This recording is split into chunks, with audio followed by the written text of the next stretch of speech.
The CNBC app. Global market news in one place. Customizable sections and personalized alerts. Stocks tracking, interactive charts and market insights all in your hands. Stay connected. Stay informed. Download the CNBC app today. Boy, have we got some stories for you today. Warm welcome to Squawk Box Europe, everybody, with Karen Cho, Juliana Tattlebaum, and myself, Steve Sedgwick. Oh yeah, and some headlines. Well, how about this? The end of the love affair. Elon Musk goes all out, attacking President Trump's signature budget bill, describing it as, wait for it, a disgusting abomination that will explode the deficit. The UK secures a 5-week stay on steel tariffs as doubled US levies come into effect in the early hours of this morning. We'll hear from trade group UK Steel later this morning. And CNBC is live at Super Return in Berlin, where top names in private markets with some $50 trillion in assets are gathering. We will speak to Carlyle's Mark Jenkins this hour.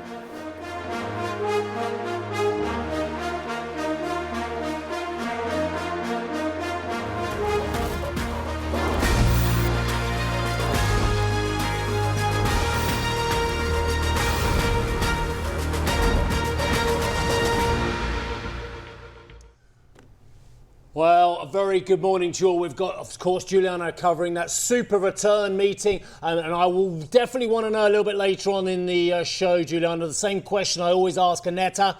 Are the returns really super? If not, is it misnamed? Anyway, we'll come to that a little bit later on. But we all need to discuss something. And before we discuss it, I'm going to do something which is a public service to everybody. I'm going to do a little bit of dictionary definition because I think it's important before we do the story that we all know what we're talking about. An abomination is a thing that causes disgust or loathing or a feeling of hatred. But more importantly, what is a pork-filled bill? What is pork-filled? Well, pork barrel politics has long been a contentious issue in many democracies around the world. It refers to the practice of politicians, and this is the key point, using government funds to finance projects that primarily serve their own political interests and those of their constituents. Right, with that in mind, we now know what pork-filled and abomination means. Elon Musk has called Trump's big, beautiful bill a disgusting abomination as a rift between the two allies becomes increasingly clear.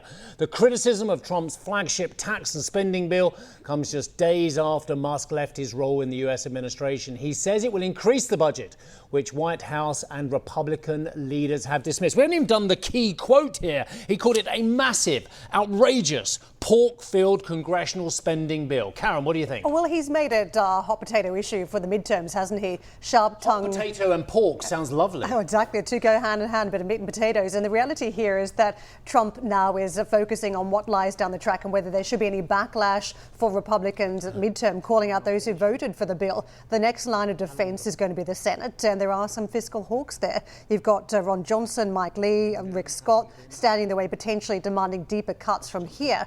The big question is whether Elon Musk breaking banks here makes a difference. And there's been a lot of groupthink and a lot of people not prepared to push back against the administration. That is in the Republican Party, that's in business circles as well. The fact that Musk is willing to put his head up and stand up against the administration, given how close he has been to Trump, does that make a difference to what we hear from other circles and how they feel about the expanding deficits and what that could mean for the debt position? Juliana.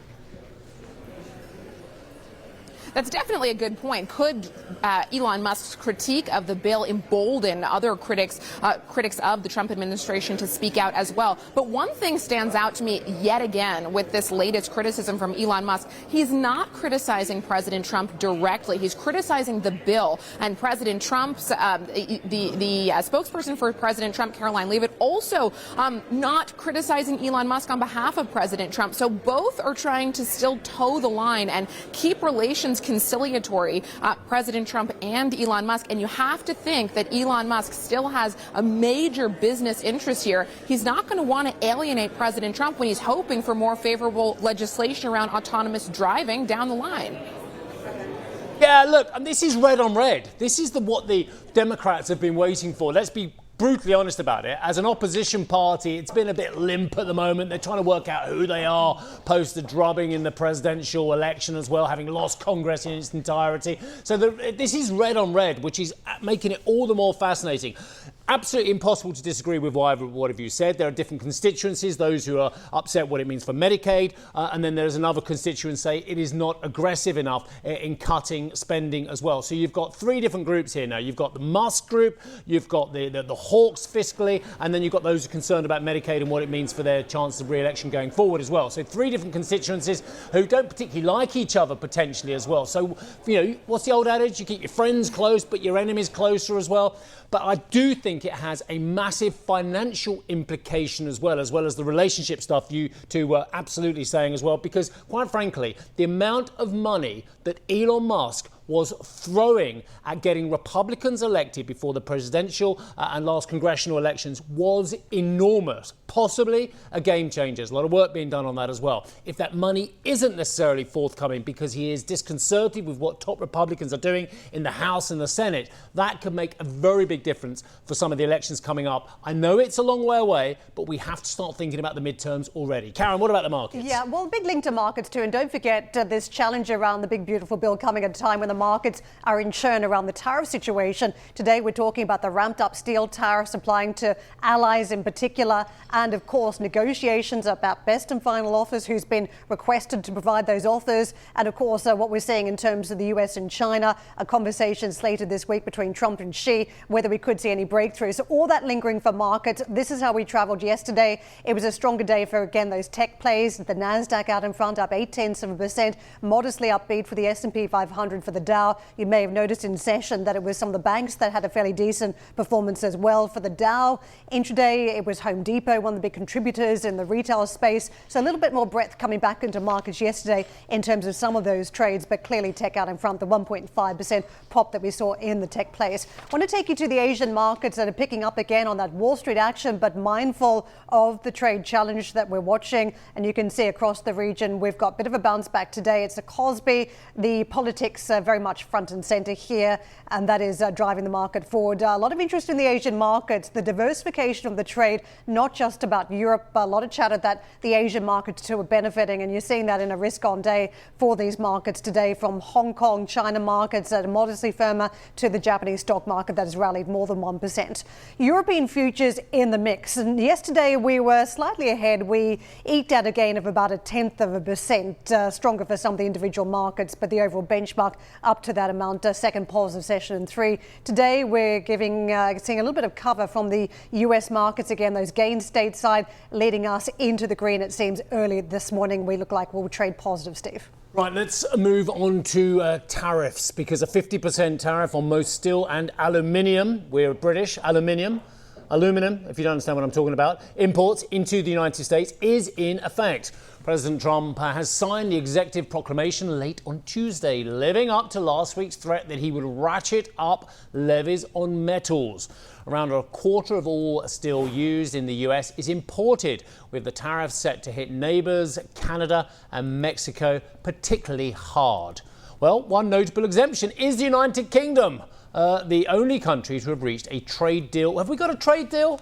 I'm going to put that in inverted commas. The only country to have reached a trade deal with the United States within the 90-day pause window of Trump's so-called reciprocal tariffs. Quite frankly, we've got a heads of terms, an MOU, but we haven't got a trade deal. Let's be brutally honest about it. Anyway, we're going to be taking a closer look at the implications of Trump's tariffs on the steel sector with Kreiser Glistra, the Director for Trade and Economics Policy at the trade group UK Steel. That's coming up at 9 a.m. London time. Meanwhile, the EU's Trade Commissioner, Maros Sefcovic, and his Chinese counterpart, Wang Wentao, have vowed to keep up talks ahead of next month's EU-China summit. The pair met on the margins of the OECD Council meeting in Paris on Tuesday. The EU says its priority remains rebalancing the trade relationship and levelling the playing field. There you go.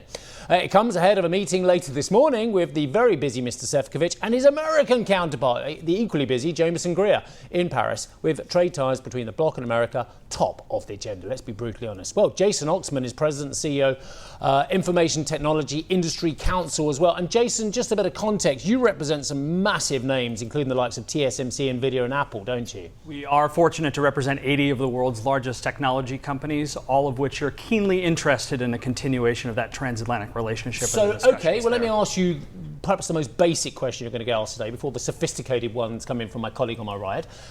What is the key issue regarding technology that would thwart an improvement in the relationships between EU and the United States? Is it the DMA? What is it? Well, the DMA has been law for some time, as have a number of other EU trade measures. Well, he talks about it in the context of how U.S. companies are treated in Europe, and of course, U.S. companies are a key component of the transatlantic trade relationship.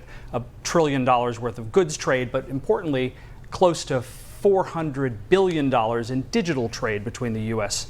and the EU. So that's a really important market. Okay, let me ask the second basic question. It's okay for the DOJ or for various legal jurisdictions in the States to bemoan the oligopolistic, I said it, there you go, oligopolistic behaviour, don't try it again, behaviour of these companies. But when it comes to the Europeans bemoaning the monopolistic, there you go, that's easier, behaviour of them as well, they seem to take affront as well. It's okay for American legal jurisdiction to have a go at these companies, but they get affronted when the Europeans do it, it seems. Well, I think the concern that's been expressed is that the regulatory environment in Europe generally is not conducive to a lot of investment. And that's something that the EU itself, through the Draghi report, has been examining. And they have a simplification regime that's underway right now, an analysis of those regulations to make sure it's not deterring investment. Of course, investment is important to innovation, and innovation is important to economic growth. So I think that simplification analysis that they have underway is going to be enormously important to make sure that new laws that are coming online, like the AI Act that's being implemented right now, don't deter investment, both by European companies and by global companies as well. This is a great point, isn't it? Because I was astounded that the landmark legislation that Europe is so proud of and that it thinks that the rest of the world should be implementing, GDPR, could actually be very negative for AI in future because it hampers the ability to collect data and then train up systems. So to your point around self-help for the Europeans to come up with the right legislation, they must be somewhat wary here. Pushback from the United States, even their own brilliant legislation could be negative in future. So do you see much of a change in the European Union to come up with better policy, or at least less policy? It's a really interesting point. GDPR requires by its mandate that you use as little data as possible. The AI Act has exactly the opposite provision. It says you have to use as much data as possible to program your AI to make sure it's comprehensive and not discriminatory. That's the problem that Draghi highlighted in his report. The simplification agenda requires the EU to look at these bodies of law in conjunction with another. And what you're seeing now is calls for delay in implementation of the AI Act for exactly the reason you mentioned. There are these different and sometimes conflicting obligations that cause companies to say, including European companies, to say, I might have to delay my implementation in order to find out what the rules are. You saw Apple make an announcement a few months ago they were going to delay implementation of the AI provisions of the iPhone because they weren't sure what the regime was going to be. And of course, you have 27 different member states that are in charge of enforcement of a regime that we don't yet know what the rules are. So it is enormously complicated, and it requires the EU to really revisit the deployment of, for example, the AI code of conduct that they're working on right now before requiring companies to follow rules they don't necessarily understand. So if we get into the weeds of how tariffs are getting in the way of doing business for technology companies now, let's talk about that, because there are deep technology relationships, and you can see that with just about every deal on the planet that Nvidia has inked with European companies. There are big cross connections with Microsoft as well. I mean, there's a ton of American tech in Europe at this stage. There's also been a level of compliance around the US CHIPS Act, where the US has mandated what sort of access other countries should be able to get to some of the technology in Europe. And ASML is a great example of that. How much of this falls apart because of the Trump administration's aggressive push now on trade? And how much of the supply chains are now impacted by trade tariffs? Yeah, I think the Trump administration has actually undone a lot of those rules that you referenced, including the restrictions on European companies' access to that US technology that's so important for AI. The Biden administration had a so-called AI diffusion rule that the Trump administration overturned that makes that access a lot easier. Look, this transatlantic trade relationship is enormously important. It's the most comprehensive trade relationship on the planet, and technology is at the core of it. Tariffs are, of course, not helpful to that trading relationship, and our hope is that the conversations that are happening in Paris today between the EU and the US will lead to the kind of comprehensive trade deal that eliminates those tariffs. Tariffs have been used as a negotiating tool, and unfortunately what ends up happening is the escalation ends up with a tit for tat that isn't helpful to those trade negotiations that we need to see move forward. So hopefully we'll move those forward. Jason, this isn't 2D though. This is about, to put it simply, and it's not simple, this is a three-way relationship as well. And one thing that the American administration clearly wants in order to get big deals over the line with the EU is also a commitment to exclude the Chinese as well to a certain degree, whether it be the steel industry with the UK exemption, whether it be the IT industry with the sale of technology to the Chinese. We've seen it, as you mentioned, with ASML as well. How important is the relationship for the US tech companies with China compared to what they might lose if indeed the EU gets a deal over the line with America? I think that's what's interesting about the previous administration's restrictions on the sale of U.S. technology to China. What does that say to China? You just have to develop your own ecosystem and make it available to the rest of the world. It not only denies U.S. and European companies... Which is bonkers, yeah? It is bonkers. It's exactly the opposite of what you want. On this. Well, let's hold on, because this is really important. The Biden administration made the same mistakes that the Trump administration made before it and is making now, and that is you think that if you ring-fence technology, diffusion isn't going to happen. It's nuts, isn't it? It is, and in fact it provides an economic incentive for that exact diffusion to happen. Stop copying and actually start innovating. That's right, and that's why I think the Trump administration is moving in the right direction. You saw it in the Middle East less than 2 weeks ago with $1 trillion in deals announced there, making clear that the Trump administration is obviously focused on investing in manufacturing in the U.S., but also wants to give U.S. companies opportunities around the world. And you've seen announcements from European companies investing in the Middle East and the United States as well. So this relationship is really important, and as you noted, China is at the center of it because it is a national security threat both to the EU and the US, and we need to make sure that we're working together to counter that threat. Yeah, it did sound like the US president was gifting another source of revenue to some of those big technology companies away from China on those big deals. Jason, thank you so much for joining us. Jason Oxman with us, President and CEO, Information Technology Industry Council. Plenty coming up on the show. Opportunities and risks around AI. We'll take a deeper dive into EY's latest findings. Plus, trade tensions spill across into the drink sector as Remy Cointreau withdraws its guidance. We'll take a look at those numbers. And as Nissan announces sweeping job cuts, we'll discuss the challenges facing the Japanese car maker and the sector more broadly with the CEO, Ivan Espinosa. That exclusive conversation is coming up at 9:30 London time.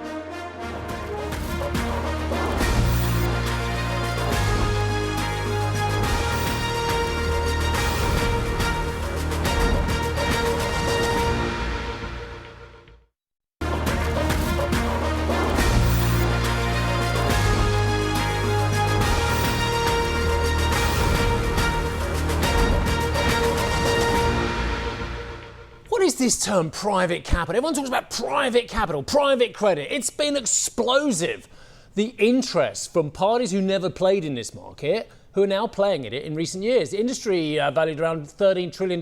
Blackstone has consistently cemented its place as the largest PE firm, outpacing rivals Apollo and KKR by AUM, that's assets under management. However, analysts are warning of uncertain conditions for private markets, which could slow down the industry momentum as well. JT is at a huge gathering. It's called Super Return. It's where all the bigwigs go from private capital, and it's where Annetta has given us great coverage for many years. But now JT's there, so come on then, JT. First question. What's changed? And the other question, which you know I'm ready for, you're ready for, is are the returns super? Well, Steve, good morning. And let me tell you, this place is buzzing already. This huge event, one fund manager described it as the mother of all PE events. The capital of private capital is how Super Return are describing this event. You ask what's changed. So let me just give you a state of play, if you will, for what's happening in private equity and private credit. For private equity, the industry right now is under huge pressure to exit their portfolio companies and under huge pressure to deploy deploy fresh capital. Right now, the private equity industry is sitting on around 30,000 unsold companies, according to a fresh report from Bain. So for LPs, investors in these funds, that's massively problematic because it means they can't realize returns, those super returns that you're alluding to, Steve. They also can't access cash and they can't rebalance their portfolios. From a GP perspective, this is also problematic because they're spread a lot more thinly across more portfolio companies. Why are we in this position? What's changed in the industry? Well, number one, we saw a huge boom in deal making back when rates were near zero. Now that rates have risen over the last couple of years, the economics of a lot of these deals is a lot trickier, and exiting these companies at a profit is also a lot trickier. Number two, the Trump administration has not ushered in this era of deal making that many were hoping for. And then number three, something to think about here when it comes to the IPO route, the stock market, many would say, is a structurally less friendly place now when it comes to IPOs. You don't have as many long-only cornerstone investors here. You've got a lot more multi-strat hedge funds, fast money, and a lot more passive investors in the market. So as a result, we're now seeing holders, LPs of investors in PE funds, taking matters into their own hands to realize their returns and access their cash. They're turning a lot more to secondary markets, and they're also increasingly willing to sell at a discount. In terms of GPs, we're also seeing a lot more financial engineering here, continuation vehicles coming into the picture where they effectively divest or dispose stakes in their own companies to new funds of their own. So that's what's happening in private equity. On the private credit side, there's a lot of conversation now among regulators around the risk around the interplay between banks and private credit funds. Banks increasingly lending to these private credit funds, and there's a lot of opacity, lack of liquidity around these credit funds. And if we are entering an economic downturn, could we see systemic risk here for the banks? Juliana, terrific conversation on the ground there. I think it really straddles to our next conversation around AI too, because it's one of the big deep investments. I know some of the big managers are looking for performance at this point, and CEOs, of course, too, as they focus their strategy on this. Now, companies are adopting artificial intelligence at a speed that outpaces appropriate governance measures and controls. That's according to the latest Responsible AI Pulse survey published by EY. It also finds C-suite executives are only half as worried as the general population over the risks and impact of AI on society and the workplace. Let's get to Raj Sharma, who is Global Managing Partner, Innovation and Growth at EY. Raj, thank you so much for joining us. You're in charge of the AI strategy for EY, but also helping a lot of Fortune 100 clients shape their AI policy. What are you hearing in this report about the pace of adoption, yet some of the concerns that CEOs have at this point? Thanks for having me. It's great to come to you live from Monaco. It's special time for us. We are hosting our 25th World Entrepreneur of the Year. You're right. I think one is we are a $50 billion firm and we are grappling with using AI both for our internal purposes. But as we look into how AI gets scaled for enterprise level adoption, the CEOs are most concerned about, is it trusted? Is it responsible? The fact that we do not have all the acts of AI altogether that is out there. I saw you speaking in the earlier segment. What frameworks do people put in place to make sure that the consumer confidence in the usage of the AI for the end product that is out there? And that's where we are finding significant amount of discrepancies around what consumers feel and what the C-suite feels in our survey. Well, the C-suite feels that about 73% of them feel like they have got all the responsible AI places in how they're adopting it. If you look at the consumer sentiment index, that's probably half of that feel that organizations have their acts together in terms of how they are deploying AI, how they are responsible for negative AI use cases that are out there, and who is accountable in that particular area. Raj, can I just bring in the type of investment cycle we're seeing around AI? Because I feel as though the industry, as in the hyperscalers, has made it super easy for a lot of corporates to adopt AI. They've done the investment, they've spent the money, and they've simply just rolled out a number of subscription products. Companies themselves have the data, they can fold it into the innovation. So that it feels to me the cost of adoption is lower than other big CapEx cycles. Would you agree with that? And what does that mean in terms of the willingness just to dabble and see what AI can deliver? I think I completely agree with you. If you look at what has happened in the last 6 months, the hurdle to be able to adopt AI, especially the cost aspects of it, the hyperscalers, the likes of NVIDIA, how it is democratized in terms of what we're doing with smaller data centers on premise as well, the adoption hurdle has definitely become a lot lesser in that area. But one thing that you touched on, if you really look at it, the true impact of AI is about data, lots of data that is out there in that particular area.